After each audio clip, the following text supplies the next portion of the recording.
যে হাইকোর্টে যে শুনানির রায় হবে অবশ্যই সেটি আমাদের পক্ষে আসবে, সেটা ন্যায়ের পক্ষে আসবে। আর যদি আমরা কোনো আশানুরূপ ফল না পাই তাহলে কারিগরি ছাত্র আন্দোলন সহ বাংলাদেশের কারিগরি ছাত্র সমাজ আবারও কঠোর কর্মসূচি ঘোষণা করবে। ক্রাফট ইন্সট্রাক্টরদের প্রমোশনে আদালতের রায়কে কেন্দ্র করে আবারও মানববন্ধন করেছে বগুড়া পলিটেকনিক্যাল ইনস্টিটিউটের শিক্ষার্থীরা। শনিবার দুপুরে কলেজ গেটের সামনে মানববন্ধনে অংশগ্রহণ করেন শিক্ষার্থীরা। আদালতের রায় নিজেদের পক্ষে না আসলে এরপরে কঠোর আন্দোলনের হুঁশিয়ারিও প্রদান করেন তারা।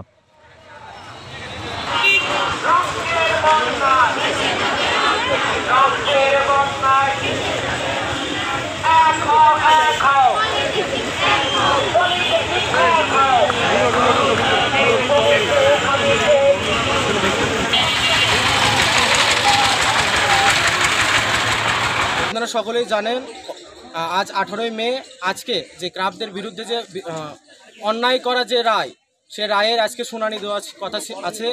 তো আমরা চাচ্ছি এই রায়টার মানে আমাদের পক্ষে যেন আসে। বাংলাদেশ কারিগরি ছাত্র আন্দোলন ঘোষিত আজকে যে কর্মসূচি ছিল আমাদের, সেটা হচ্ছে প্রতিটি পলিটেকনিক আমরা আজকে শান্তিপূর্ণ একটি মানববন্ধন করতে চেয়েছি।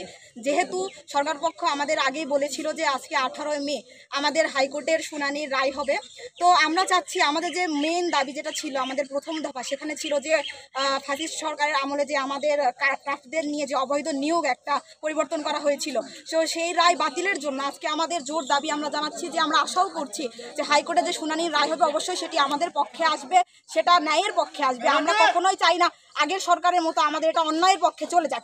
আমরা আশাবাদী যে আজকে যে আমাদের হাইকোর্টের শুনানির রায় হবে সেটা অবশ্যই আমাদের পক্ষে আসবে, এই নিয়োগটি বাতিল হবে। এবং এই নিয়োগটি বাতিল হলেই আমরা ছাত্ররা যারা আছি, যারা এতদিন কঠোর আন্দোলন করলাম, তারা একটু স্বস্তি পাবো, তারা সরকারের প্রতি আবার আস্থা ফিরে পাবো যে না, আমাদের দেশটি উন্নতির দিকে অগ্রসর হচ্ছে। তার পরবর্তীতে আমরা আমাদের ফাইনাল পরীক্ষা, যেটা আপনারা জানেনই আমরা বর্জন করেছিলাম, সেই স্থগিত পরীক্ষাটি আমরা আবার পরবর্তী পরীক্ষা দিব, আমরা ফাইনাল পরীক্ষা দিব। আপনারা ইতিমধ্যে জানেন যে আমাদের করোনাকালীন সময়ে জুলাইয়ের আন্দোলনে আমাদের অনেক সেশন জটের অনেক সমস্যা হয়েছে। আমরা চাচ্ছি সরকারের যে আজকে হাইকোর্টের যে শুনানির রায় সেটি আমাদের পক্ষে আসুক, পরবর্তীতে আমরা ক্লাসে ফিরে যাই। আর ইতিমধ্যে আপনারা জেনে তো এটা নিয়ে আজকে আমাদের শুনানি দেওয়ার কথা আমরা চাচ্ছি, তা এই শুনানিতে তাদের ক্রাফট ইনস্ট্রাক্টরদের যে পদোন্নতি রয়েছে সেটা যেন বাতিল করা হয় এবং এই বাতিলের মাধ্যমে আমাদের কারিগরি ছাত্র সমাজ আমরা আবারও ক্লাসে ফিরে যাব এবং পরীক্ষায় অংশগ্রহণ করব বলে মনে করছি। আর যদি আমরা কোনো আশানুরূপ ফল না পাই তাহলে কারিগরি ছাত্র আন্দোলন সহ বাংলাদেশের কারিগরি ছাত্র সমাজ আবারও কঠোর কর্মসূচি ঘোষণা করবে। ধন্যবাদ।